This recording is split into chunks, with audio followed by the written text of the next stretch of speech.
Hello, and welcome to the latest installment of My Dad Listens to This. I'm Juliet the daughter. And I'm Kevin the dad. And this week, we're kind of doing a tribute episode, albeit a little too late. Guys, we're going to talk about the Cars. Dad, take it away. Or as we say here in Rhode Island, Massachusetts, New England, the Cars. The Cars, yeah. The Cars. Okay, so the quick story. Rick Ocasek and Benjamin Orr met in Cleveland, Ohio in the 60s. They bounced around in various bands in Cleveland and Ann Arbor, Michigan, until relocating to Boston, Massachusetts. Oh, yeah. They hooked up with guitarist Jazz Goodkind to form a Crosby, Stills, and Nash type folk rock trio called Milkwood. Oh, you don't like Crosby, Stills, and Nash? No, and no. Okay. Guess we're not covering them. Well, I don't have any of their stuff in my collection anyway. Yeah. Oh, wait a minute. No, I do. Just when they were with Neil Young. Anyway. Okay, so Milkwood put out one album that went nowhere. They then formed the band Richer Than the Rabbits with Greg Hawkes, who had played sax on the Milkwood album. Mm-hmm. He then left to go on tour with Martin Mull. So Rick and Ben formed a duo called Ocasek and Orr and played coffee houses in Cambridge. Ocasek and Orr then formed Captain Swing with guitarist Elliot Easton. At that time, Orr didn't play an instrument. He was just the lead singer. Their demo tape came to the attention of Maxine Sartori at WBCN. She played their songs on her show. After a few label rejections, Ocasek revamped the band. Ben Orr learned how to play bass, and Dave Robinson, formerly of the Modern Lovers, came on board as the drummer. Greg Hawkes also joined, playing keyboards and sax. They got the name The Cars from Dave Robinson. Why? Where did he get it from? I don't know, he just came up with it. Oh, okay. Hey, we need a name. How about the Cars? You mean the Cars? That's what I said, the Cars. Yeah, that'll work. Anyway, they made a 9-song demo, which was essentially their debut album. The first album, yeah. In 1977, and Just What I Needed got heavy airplay on WBCN and WCOZ. That airplay got them label offers, which was totally unheard of. And they signed with Elektra because they thought they'd stand out more on that label. You know, the Eagles, Jackson Browne, and the Cars? It's just Eagles, though. There's no the. I don't care. The Eagles. Yeah, Dad hates Eagles, too. Eagles, the Eagles. He doesn't give a shit. Their debut album, called The Cars, was produced by Roy Thomas Baker, he'd also produced Queen. Oh, yeah, that guy. Hi, Roy. Okay. Roy also would produce their next 3 albums as well, and came up with that guitar sound that he calls the Chickles. The Chickles? The Chickles. Okay. It's pretty obvious when you listen to the songs. Yeah. You did listen to this album, right? I did, yeah. But quick question, is Roy American or British? He's British. Okay. So they actually had to go to England. They went to England to record this album. Oh, wow. Yeah. Okay, so the debut album came out in June of 1978, went to number 18 on the Billboard album chart. And Just What I Needed was released as the first single, followed by My Best Friend's Girl and Good Times Roll. Candy-O came out in 1979, going to number 3 on the album chart, and Let's Go was the big single. Panorama came out in 1980. This had a more experimental sound. Touch and Go was the single. The album went to number 5. It was not a critical hit, and I have to say, for Panorama, I like the album, but I really have to be in the mood for it. But when I'm in the mood for it, You're in the mood. I play it a lot. Yeah, okay, that's fair. And then Shake It Up came out in 1981. The title track went top 10, which was the first time ever for the band. So, they managed to put out, an album every single year. Nice. And then solo projects for a few years. So they kind of took a break? Yeah, they did some, everyone had their, Rick, I think, put out Beatitude, and he was doing some producing, and they all kind of did their own thing. So 3 years later, in 1984, their next album, Heartbeat City, came out. And this time the producer was Robert John Mutt Lang, who had produced, he's produced AC/DC, Def Leppard, Shania Twain. Oh, Shania, nice. Married Shania Twain, cheated on Shania Twain, divorced Shania Twain. Ugh. Moron. God. Anyway, this was a huge album. Huge, massive. The first single, you might think, won Video of the Year at the very first MTV Video Music Awards. Oh, that's cool. Back when they played videos. Yeah. Other singles were Magic, Hello Again, Why Can't I Have You, and Drive, their most successful single sung by Ben Orr. The downside of the album was Dave Robinson did not play on it. They used drum machines. Oh, that sucks. And that was kind of... Boo, use real musicians, people. That didn't sit too well. Hashtag hire musicians. I think that was more of the producer's idea than the band's as a whole. Oh, but they still went for it, though. Yeah, they did. Is it because they were afraid they wouldn't get money or something if they said no? I have no idea. Get a backbone. They released a Greatest Hits album in 1985 with a new song, You Are the Girl. Then it was more solo projects. They put out Door to Door in 1987, which Rick produced. And just by the sound of that album, you knew it was over, which it was in 1988. I know, it was kind of like, this is okay, but they don't seem to be trying, and they're probably not going to last long. Well, at least they ended it before it got even worse. Some bands don't do that. Or did they? Let's find out. Oh, yeah, I know it's coming. Okay, from then on, it was more solo projects, and Ben Orr died of pancreatic cancer in 2000 at the age of 53. Oh, shit. Yeah. Dave Robinson retired from music and worked in a restaurant that he owned. And then, well, that's what he wanted to do. Oh, yeah. Okay, well, as long as it's what he wanted to do and he wasn't forced into it. Well, it's not like he was washing dishes. Okay, yeah, just or maybe he was to help out. Anyway, I don't know, whatever. In 2005, Elliot Easton and Greg Hawkes, with Rick Ocasek's blessing, formed the New Cars with Todd Rundgren. Basically, they'd go on tour, play some car songs, play their stuff, their new stuff, I guess. Mm-hmm. They may or may not have come out with an album. I have no idea. Because in 2010, the four original members, surviving members anyway, reunited and came out with Move Like This, which surprisingly actually sounds pretty good. Yeah, you have that album on your iPod, right? No, I don't. Not yet? No, but I've heard bits and pieces, and it's pretty decent. Okay. And in 2011, they did a 10-city tour. Nice. In 2016, Rick Ocasek remastered the Cars catalog, which he did a fine job. Mm-hmm. And the band was inducted into the Rock and Roll Hall of Fame in 2018. Yo, that recent? Mm-hmm. Wow. Took them long enough. And then, this is the reason that Juliet picked this album. Rick Ocasek died at the age of 75 in September of 2019. Now think about that. He was 75. Mm-hmm. So that meant in 1984 when Heartbeat City came out and was huge, they hit the big time, he was 40 years old. That's a good way to be 40. Yeah, it is. No midlife crisis. You're doing pretty good. Hey, he got to marry Paulina Poroskova, so he was doing all right. Who's that? Hottie supermodel from the 80s. Okay, I'll take your word for it. I'll Google her later. Take my word for it. Yeah. Okay, so the Cars. The album. The album. Yes. The album came out in June of 1978. By the end of the year, it had sold 1 million copies. It peaked at number 18 on the Billboard album chart and stayed on it for 139 weeks. Mm-hmm. So, a few months under 3 years. Mm-hmm.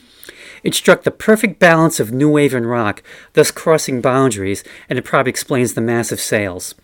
3 singles were released, Just What I Needed, My Best Friend's Girl, and Good Times Roll. But eventually, every single song on this album found its way on the radio, especially classic rock stations. Oh, yeah. Later, Elliot Easton said they could have called the album The Cars' Greatest Hits, which they could have. So easily. I could see that. The cover was designed by the record company. Dave Robinson had come up with a design, because he designed all the band's album covers. Mm-hmm. At total cost, $80. But Elektra said, no. There was something about copyright problems, but they did copyright with I guess some of the images that were used in the design that he came up with. Oh. But they did issue it as the part of the inner sleeve. Okay. And basically, it's like a series of black and white photos. You got, like, from what I can remember, a model, some woman sitting on a couch, members of the band. Oh, maybe it's like stock photos that Well, there was some of cars, actual cars. Yeah. So I don't know if that could have been the copyright problem there. Yeah, maybe it was used in like an an ad for like a car company, and they wouldn't have been able to use it. But anyway, the band hated the cover of that. I don't like the cover either. It doesn't bother me. I kind of like it, especially the see-through steering wheel. I mean, it doesn't get more 80s than that. The thing is that the woman on the cover freaks me out. Oh, I did a little research on her. She looks a lot like Katherine Heigl from Grey's Anatomy. Well, she turned out to be this woman who was like, oh shoot, I should have written this down, but I didn't. She was Russian model, but also political activist. For Russia or for the United States? For Russia, trying to get like freedom and all that sort of thing. Oh, okay. And she died, I want to say it was 1993 of some sort of disease. But yeah, apparently she was a big deal and, going out trying to go up against the communist government in Russia. Good for you. Yeah. Good for you, comrade. Okay. As for me, this is my history with this album. All right, I'm always curious. Okay, I first heard this album back in my Camp Stonetower days, probably circa 1980, and working as a volunteer in woodworking. Now, for those out there who don't know, and I'm sure all of you do not know, Camp Stonetower was a camp in Bristol, Rhode Island. We got to use the grounds of the Columban Fathers Seminary right on the water. Absolutely gorgeous view of the water, the bay. Mm-hmm. And basically, it was a camp for what we used to call at the time special ed kids. We went through all the different nomenclatures. Thank you. You're welcome. Of what you would call that particular group of individuals. Mm-hmm. Anyway, so there were like different groups. There was arts and crafts. There was domestic arts, recreation. They had a little camp for kids who were like, I don't know, maybe 3 and up to maybe 9 or 10 years old. Mm-hmm. And they had paid counselors, and the rest of the staff was us volunteers. Mm-hmm. And I think in my time there, I spent almost 10 summers there. I think I managed to hit pretty much almost every group, I think. Oh, wow. So anyway, at the time, like I said, I was in woodworking, and the counselor, Eric Beskid, brought this... Hi, Eric, if you're out there. Hi, Eric. Brought this album in every day and played it over and over. And I hated it. Really? I hated it. Why? I mean, who's this guy who looks and sounds like a new wave Ichabod Crane? Like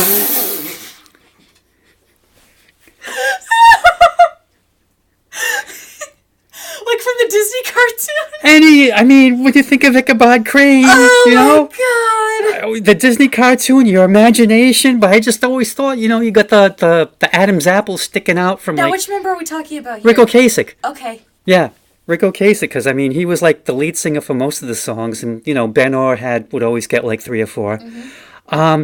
And, that voice, and then, like, what was with the guitars? That chickle, chickle, chickle, chickle, chickle, You probably weren't used to it. Yeah, that's like, the thing. what? Like, no one had ever done it before. Oh, but let me tell you something. Yeah?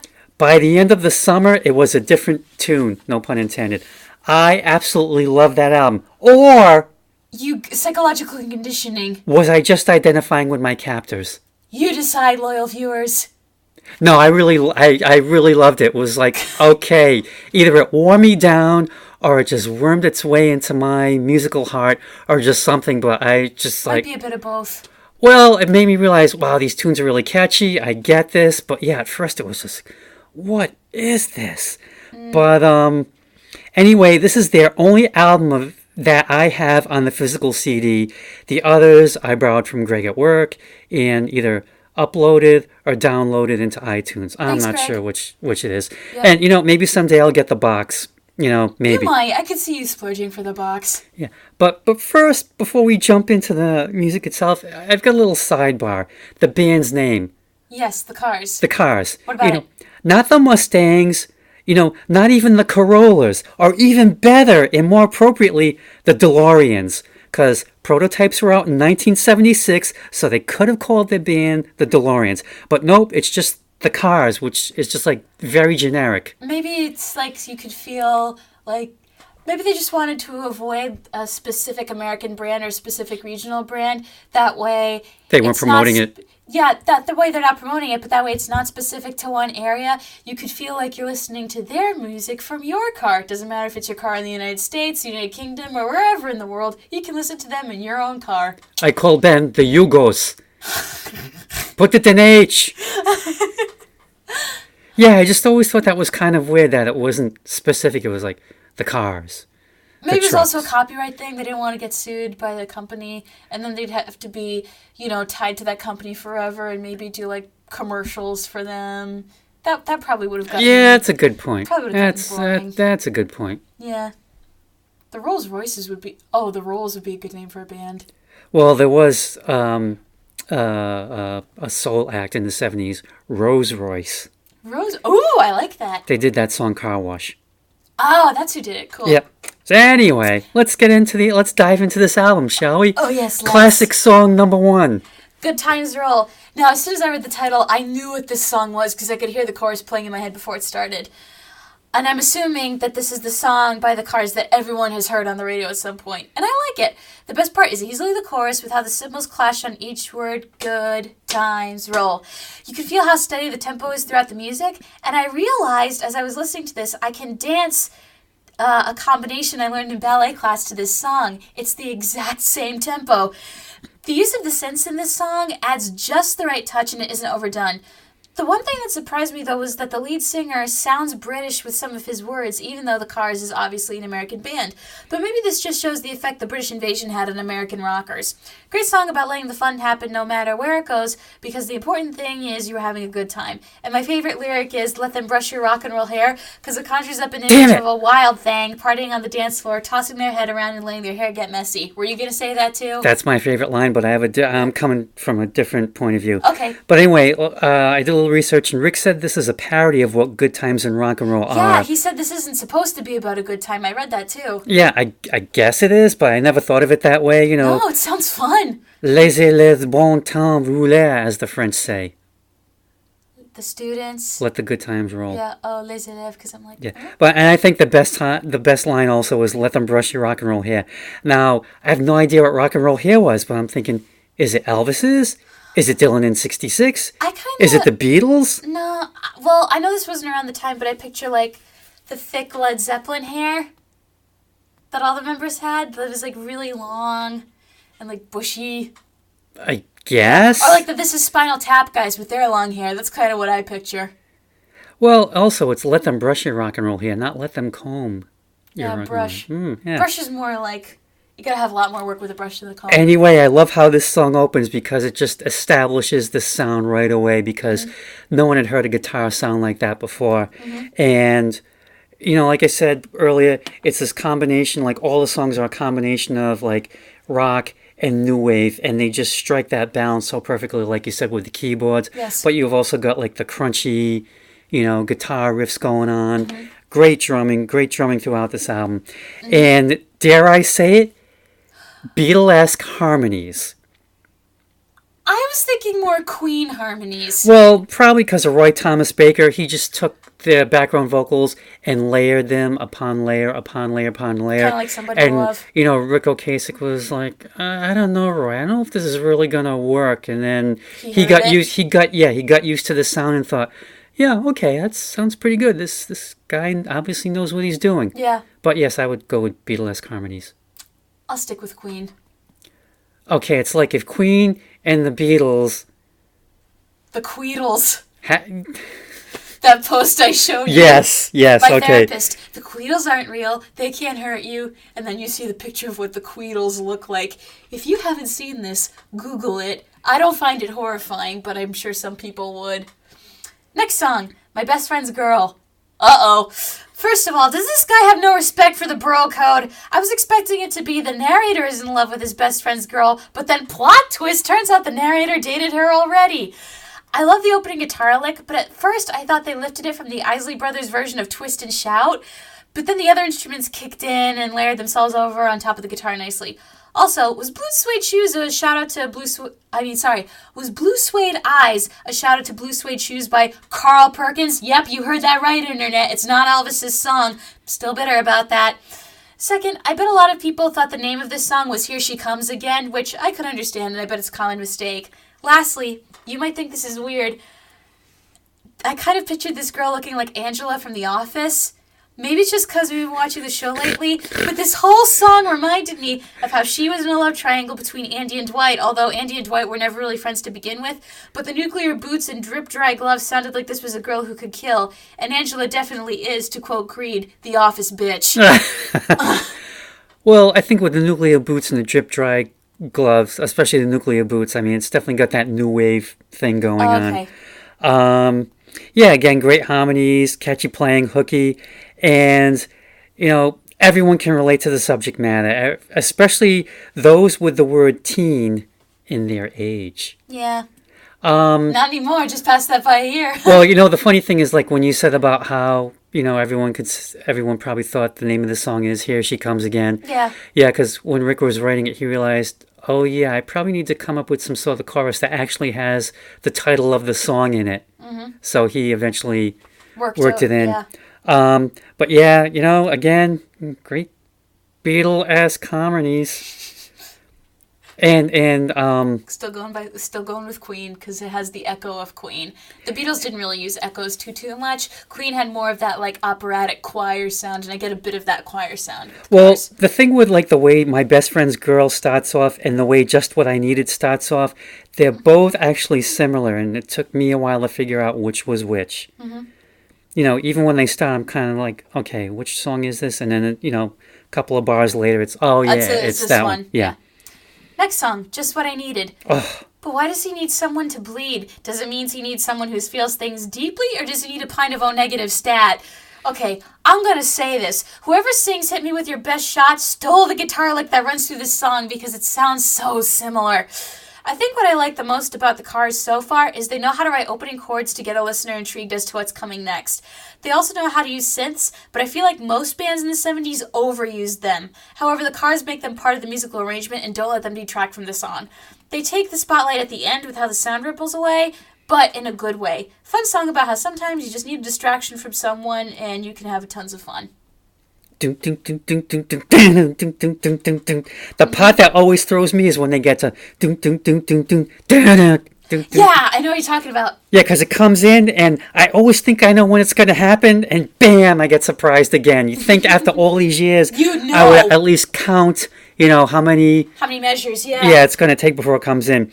And, just a great tough vocal from Ben Orr. And to me, the playing is almost minimal. I mean, really? it's very straightforward, and very catchy. And back in my Camp Stonetower days, we would always yell the "wasting all my time" Oh line, yeah, that one. Because we never figure out why is it saying twice. I don't know, but it sounds cool. It's fun. Yeah, that's probably it. It sounds cool. Let's do it. But yeah, I think it's yeah, when I say the playing's minimal, I guess I mean like stripped down. I mean Bare even bones. for like even for like having the the synths. I mean, like you said, they really don't come in until they close out the song. Yeah. All right, next song. I'm in Touch With Your World. I'm sorry, but some of the chiming effects in this song reminded me of sound effects from the early Mario Brothers video games on Nintendo. Now you know where they got them from. Yeah, this song is The definitely... Mario Brothers, that is. Yeah. This song is definitely different from the other three, and the best way I can describe it is otherworldly. If the writers were high when they wrote this, I wouldn't be surprised. Hell, there's even a reference to shrooms in this song. It just sounds like the pretentious stoner who all of a sudden becomes philosophical with one puff, e.g. the Wisenheimer brainstorm, which I actually had to Google. Yeah.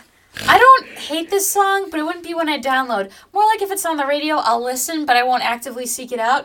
The most interesting part was the dissonant chord running through the song with the 3 dun-dun-duns. I think Talking Heads could have made something with this song, though. That would have been a great cover. Yeah, I can kind of see that. All the effects are courtesy of Greg Hawkes, and Thanks, Greg. I guess this song means, like, I kind of looked at it from a different point of view. Like, I like yours about, it's just a stone, like, I'm in touch with your world, man. And I looked at it as, like, no matter how weird this woman is, Rick is in touch. It's like he can relate, man. Yeah. He can relate. And I think the music definitely puts that across, like, he's definitely met someone unusual. Either that or that music is just him tripping out. Might be a bit of both. Could be a bit of both. The person is very unusual, met them, and then they went on a trip together. But yeah, it's definitely definitely a unique arrangement, but also kind of catchy in a way. Mm-hmm. And I love how it's like when it gets that, it's such a lovely way to go. It just like kind of like blows up. Mm-hmm. And the best line for me, you get the Wisenheimer brainstorm. Mm-hmm. Absolute genius. I mean, who uses Wisenheimer? No even one. even back then, No who would have one. used who would have used that? Oh, I can just- think of somebody. But we're gonna get to that with the next song. Oh. Okay. All right. All right, don't you stop. Don't you stop. Don't you stop. Don't you stop. Don't you stop. Don't you... s- Don't you dare. Okay, let's go. Okay. Don't That's you... from Candy O. Let's go. Yeah. This song is really fun to listen to with headphones on. Towards the end, the don't you stops are suddenly in your right ear and then in your left. Yep. We all know what he's talking about, and it's one of the most catchy songs with a catchy chorus. This is another band that likes to use big words, but I'm not mad yet. Now, here's why. If we get into Elvis Costello territory, though, my views of this band might lean negative. We're not there yet, though. We are not there yet. I like how the song builds and builds, and even though it repeats over and over until it fades away, I like how you can hear the song conclude instead of just continuing to repeat the chorus into infinity and beyond. Yeah.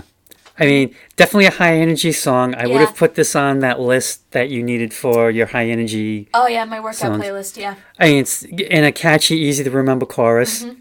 You know, 3 words. Don't you stop. Don't you stop. And you think they're never going to stop. But eventually they do. They kind of have to. And I just love the way it starts with do-do-do-do, boom, boom, do-do-do, boom. And then just that little do-do. Yeah.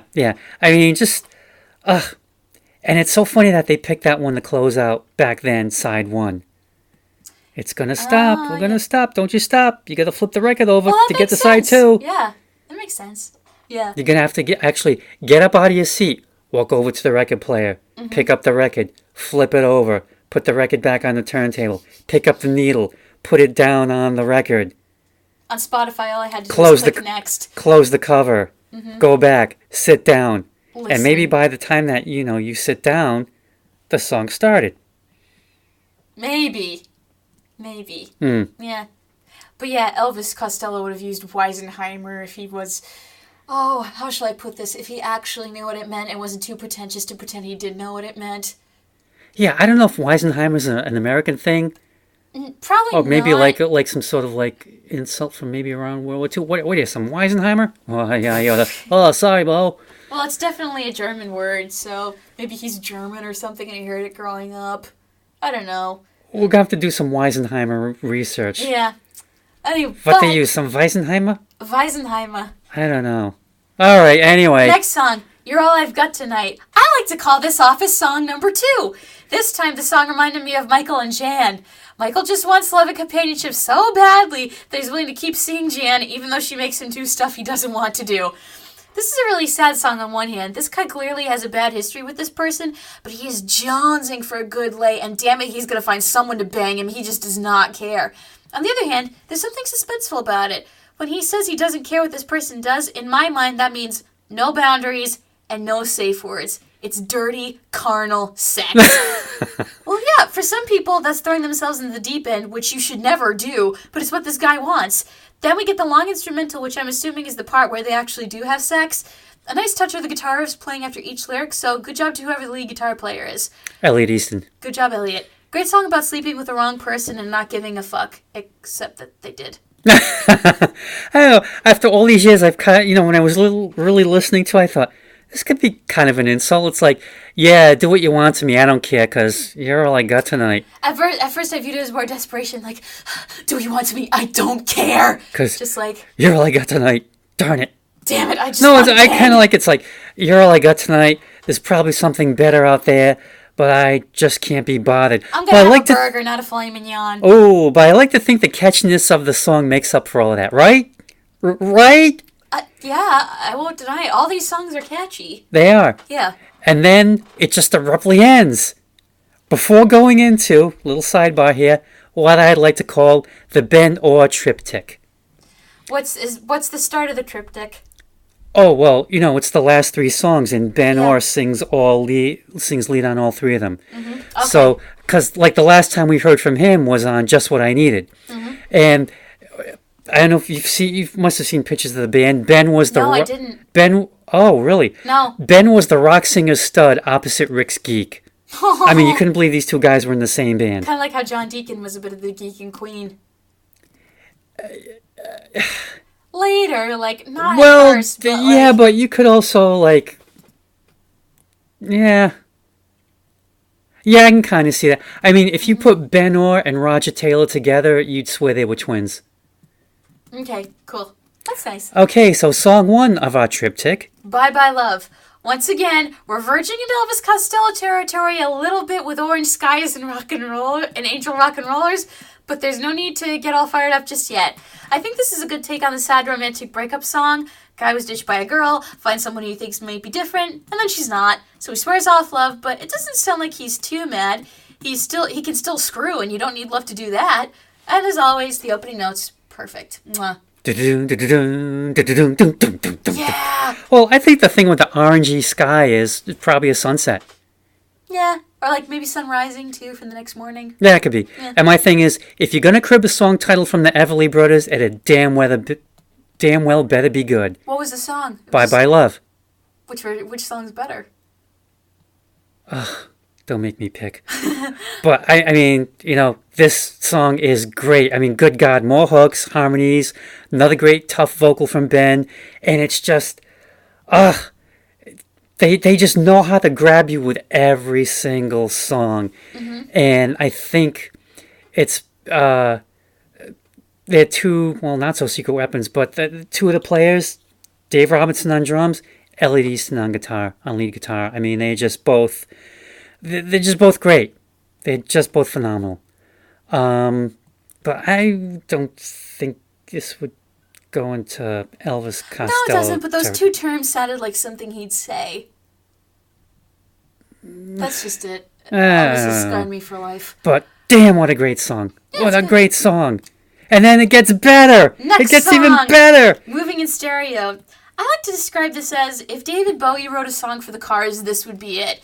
The singer has the same vocal tone as Bowie this time, the lyrics sound like Bowie lyrics, and the instrumental sounds like his music. I feel like a person would miss out on the full experience of this song if they didn't listen to it on their headphones. You have to with this song. Yeah. You can visualize the singer moving from one side of your head to the other as he sings in each ear, and at one point, he seems to be singing from right in the middle of your head. This has some of the most beautiful instrumental bits of rock and roll. That makes me wonder if this was just supposed to be a full instrumental at first, but someone demanded that lyrics be put in. Also, the reference to tremolo makes me wonder if any of the singers have a background in classical music or got a music degree, because that is a very technical term. Tremolo means to make the note have a trembling effect. Well, when Ben sings it, he does do the tremolo. A little. That's yeah. adding extra vibrato, though. Yeah. And maybe living in stereo means he's moving all over the place with his life. Interesting experiment. Yeah. Mm-hmm. This is my favorite song on the whole album. I can get why. And, I love the drum pattern, and the arrangement is just so unique. I love what I called spooky keyboards, even though it's not. Ooh, well, it's kind of more like along the lines of like Count Floyd's Scary. Ooh, scary. Oh, I love Count Floyd. And yeah, I love the stereo-ness of it on headphones. Yes. You have to listen to it on headphones. Mm-hmm. And yes, for all of you out there, I will have to reference its use in Fast Times at Ridgemont High. What's that? You never saw that movie, huh? That was a movie with Sean Penn was in high school. He played the character of Jeff Spicoli. Oh, I've heard of that movie. That was on the CNN Movies special. On vacation. It's actually a pretty decent movie. I saw it for the first time maybe about less than 5 years ago, which, yeah, I know. I should have seen it when it came out back in the 70s, but, there you go. But there's this one scene where Judge Reinhold's character is, how can I put this nicely, getting in touch with himself, and he's having this fantasy about Phoebe Cates, and she's coming out of the swimming pool, and and in the background, Moving in Stereo is playing, and she's taken off the top, and all of a sudden, Judge gets bagged by, I can't remember who. Sorry, I'm gonna have to watch the movie again. But do you know how the Cars felt about the song being used in this way? I don't know, but I'm sure they got paid for the use of the song. But the funny thing is, it is not on the soundtrack. Really? Was there a copyright problem? I have no idea. Either that, or maybe it would have cost too much to have that song on the soundtrack. Or maybe there was a different label that produced the album for the movie than the Cars Could label. Be. And sometimes happens. And yes, I haven't seen this, but Family Guy also did a parody of the Fast Times scene. It's probably with Chris.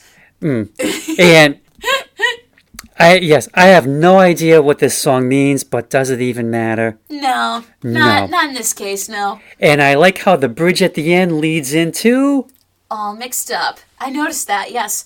I definitely heard one of the guitar licks in this song used in another song. It's driving me nuts that I can't put my finger on it. A song that deals with the classic issue of how what your partner says may not necessarily match up with what they do. The lead singer has some beautiful falsetto moments, I think, and the arrangement of the background vocals reminds me of Queen, especially with the echoes. Not much else to say about the song, but yeah, it's an okay closer. Yeah, great song. And the cool stations would play moving in stereo and not cut it off at the end. That's what she said. And they would just let it go into all mixed up. The other possibility is that the DJ really had to go to the bathroom and figured, the heck with this. Those 2 songs in a row. This gives me at least about 9 minutes or so of quality bathroom time. Yeah, gonna read a magazine. And I just love how this arrangement starts off as one thing, and then almost 2 minutes later it turns into another type of arrangement, more like straightforward rock and roll.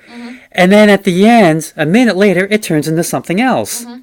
And it's like you get 3 songs in one. Yeah. Which I think is like really creative on their part. And it has a nice flow. It's appetizer, entree, dessert. Yeah, it's not jarring. It's just very smooth. And I have to admit, I never really noticed that until like I listened closely to the song for this podcast. But great closing song. Great vocals by Ben Orr once again. And that concludes our Ben Orr triptych. And that concludes the album. All right, final thoughts. I'm very surprised with my reaction to this album. When we review the albums that we do for this show, I either like them strongly or I dislike them strongly. With this one, I'm just kind of like, yeah, it's there. I mean, I love the opening song, and all the songs are great, but I neither strongly love them or strongly hate them. I don't know if I'll download any more of them. Like, I'm contemplating which ones. But if I heard this album play in the car, I wouldn't skip over it. Every member of this band, they're talented musicians, singers, and writers. But don't crucify me for this, Dad. None of them, for me, really stand out as the greatest thing since sliced bread. Even the ones that are different in their musical tone, for me, they kind of all blend together into one. And I think that's because, like, this album is one cohesive unit.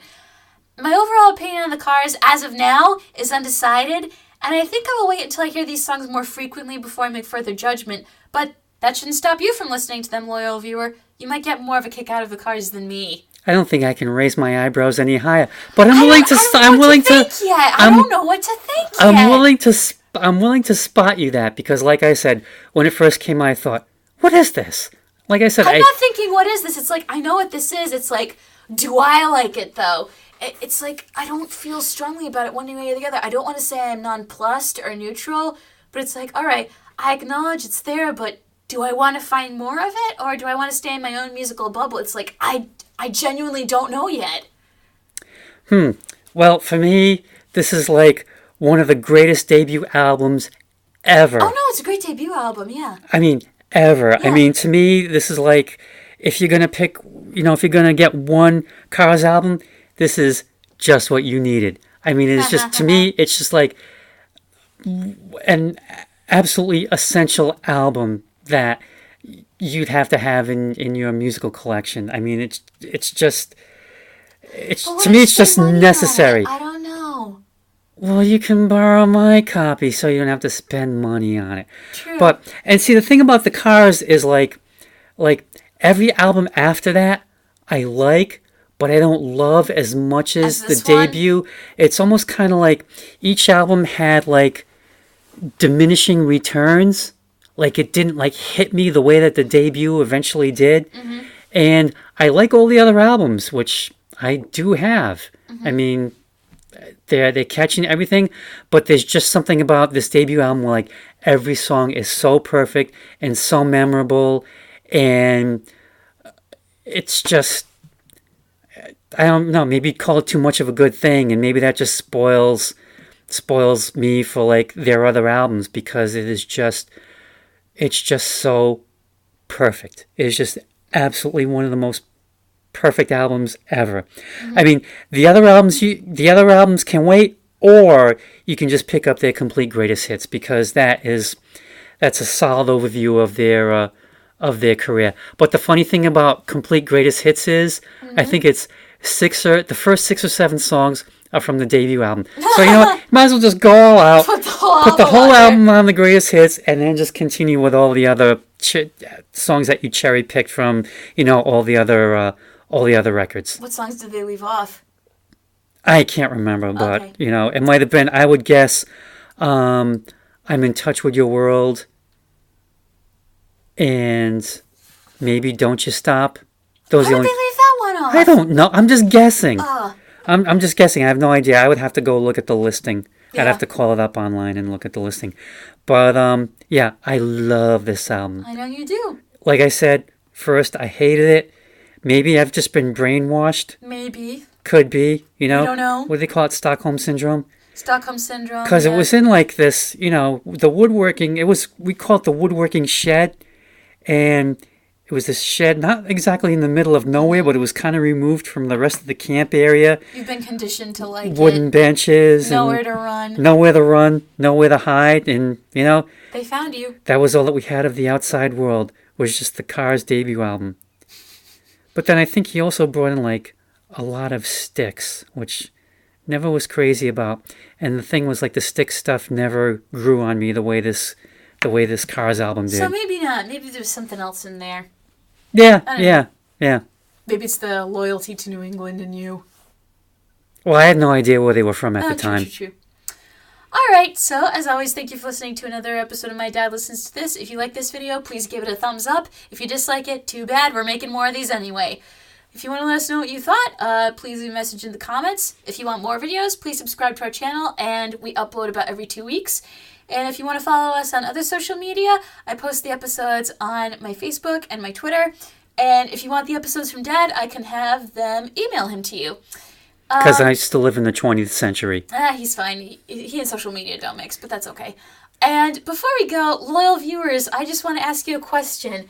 So for the next episode, I said to my father, I want to do a band that had an amicable breakup and they're all still friends. And he's been struggling with finding one. We might have a band that we'll be able to do for the next episode, but we're not sure yet. So if you have any suggestions about a band that had an amicable breakup, then please let us know in the comments down below. Now, would a band member dying count? Like, oh, he died, so yeah, we should just break up. Not really. All the members kind of agreed. All right, we're gonna break So up. They were mature adults about it. Okay. Yeah. All right. And, you know, we'll take your suggestions. Yep. And if it's a band that's in my music collection, We'll do it. then we'll do it. If not, then You'll have to pick something yeah, else. we'll have to pick something else. And we'll close this episode by saying, Rick, rest in peace. Thanks for the music, man. Ben, you still keep resting in peace too. Thank you and good night. Thanks, guys.